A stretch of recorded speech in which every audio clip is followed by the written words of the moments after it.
1 अरब। बिल्कुल, एक के आगे पूरे 9 शून्य।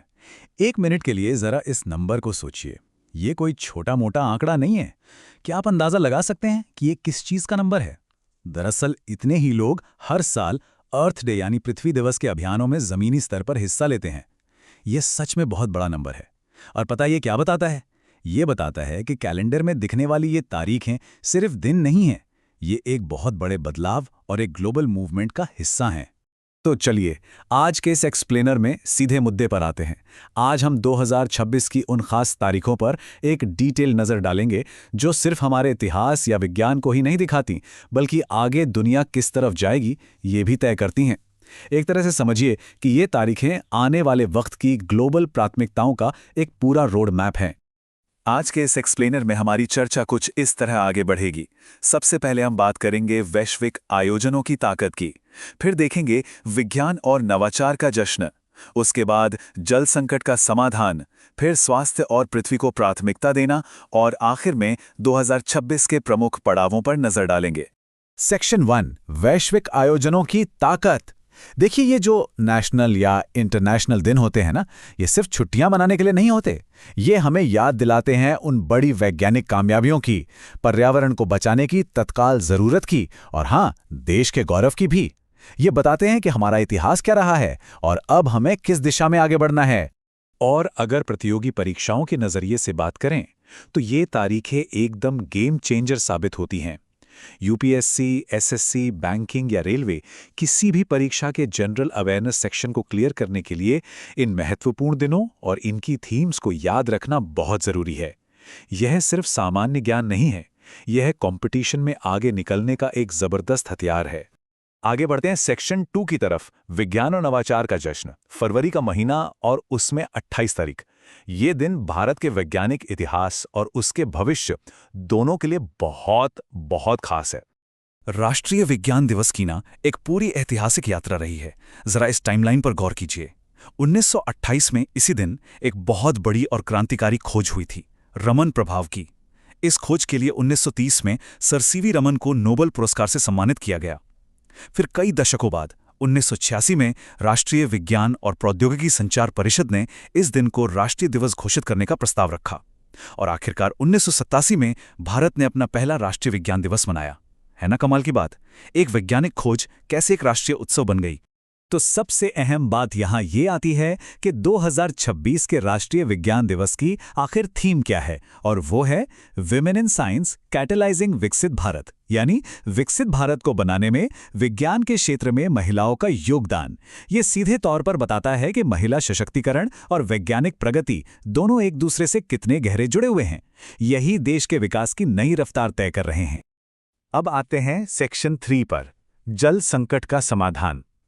मार्च के महीने की 22 तारीख यानी विश्व जल दिवस। ये दिन मीठे पानी की पहुंच और स्वच्छता के उस क्राइसिस पर फोकस करता है जिससे आज सच में पूरी दुनिया जूझ रही है। 55%, जी हां, 55% एक बहुत ही चौंकाने वाला अनुमान है कि साल 2050 तक दुनिया भर में पानी की मांग 55% तक बढ़ जाएगी। इस डेटा को जरा पर्सपेक्टिव में रखें तो ये सच में डराता है। इस भयानक वास्तविकता को हम बस इग्नोर करके आगे नहीं बढ़ सकते। जल संरक्षण अब कोई विकल्प बचा ही नहीं है, यह हमारी सबसे बड़ी अनिवार्यता बन चुका है। और 2026 के विश्व जल दिवस की थीम इसी समस्या को एक सामाजिक एंगल से देखती है। थीम है water and gender, where water flows equality grows. अब इसे समझिए। ये थीम बहुत साफ करती है कि जल संकट का सबसे बुरा और असमान प्रभाव महिलाओं और लड़कियों पर पड़ता है। दूर से पानी लाने की जिम्मेदारी अक्सर उन्हीं की ही होती है ना। इसलिए जल प्रबंधन और लीडरशिप में उनकी भागीदारी और समानता बिल्कुल जरूरी है। अब यहाँ एक नेचुरल सा सवाल आता है कि ठीक है, समस्या बड़ी है, पर व्यक्तिगत स्तर पर क्या किया जा सकता है? सुनिए, एक औसत इंसान हर दिन अनजाने में लगभग 45 लीटर पानी बर्बाद कर देता है। सोचिए, कुछ छोटे छोटे प्रैक्टिकल स्टेप्स लेने हैं, जैसे वॉशरूम में लीकेज ठीक कराना, पानी बचाने वाले शावर हेड्स लगाना, ब्रश या शेव करते वक्त नल बंद रखना, वॉशिंग मशीन तभी चलाएं जब वो पूरी तरह भरी हो, और गार्डन में पानी तभी दें जब सच में ज़रूरत हो। रोज़मर्रा की ये छोटी छोटी आदतें पानी की बहुत बड़ी बर्बादी को रोक सकती हैं। सेक्शन 4 में स्वास्थ्य और पृथ्वी को प्राथमिकता देना। अप्रैल का महीना खास तौर पर ग्लोबल पब्लिक हेल्थ और हमारे ग्रह की बुनियादी हेल्थ दोनों पर फोकस करता है। और सच बताऊं तो ये दोनों चीजें आपस में बहुत गहराई से जुड़ी हुई हैं। अगर इन दोनों दिनों की थीम्स को साथ रखकर देखें ना, तो एक बहुत शानदार तस्वीर बनती है। 7 अप्रैल के विश्व स्वास्थ्य दिवस की थीम है स्वास्थ्य के लिए एकजुट, विज्ञान के साथ खड़े हों। वहीं दूसरी तरफ 22 अप्रैल के अर्थ डे की थीम है हमारी शक्ति, हमारा ग्रह। यह बहुत ही खूबसूरती से हाईलाइट करता है कि एक तरफ हम विज्ञान और सबूतों पर भरोसा जता रहे हैं और दूसरी तरफ कम्युनिटी की पावर को एकजुट कर रहे हैं। दोनों मिलकर एक बहुत मजबूत ग्लोबल मोर्चा बनाते हैं। यहां पर विश्व स्वास्थ्य संगठन के वन हेल्थ दृष्टिकोण को समझना एकदम जरूरी हो जाता है। आखिर ये वन हेल्थ है क्या? बेसिकली ये एक ऐसी विज्ञान आधारित रणनीति है जो इंसान, जानवर, पौधों और इस पूरे इकोसिस्टम की हेल्थ का ख्याल रखे। सरल शब्दों में कहें तो आप मानव स्वास्थ्य की रक्षा तब तक नहीं कर सकते जब तक आप इस पर्यावरण और पूरे ग्रह के स्वास्थ्य की रक्षा नहीं करते। ये सब एक ही चेन का हिस्सा हैं। जरा इस पावरफुल कोट पर ध्यान दीजिए। प्रगति खामोशी में नहीं होती है, ये तब होती है जब लोग आगे आते हैं। ये अर्थ डे 2026 के घोषणा पत्र की मूल भावना है। 1970 में जब 2 करोड़ लोग सड़कों पर उतरे थे, तब ये मूवमेंट शुरू हुआ था। आज ये 193 देशों के 1 अरब लोगों का बहुत बड़ा आंदोलन बन चुका है। ये इस बात का सीधा प्रमाण है कि पर्यावरण को बचाने के लिए रोजमर्रा की सामुदायिक भागीदारी ही सबसे बड़ी ताकत है।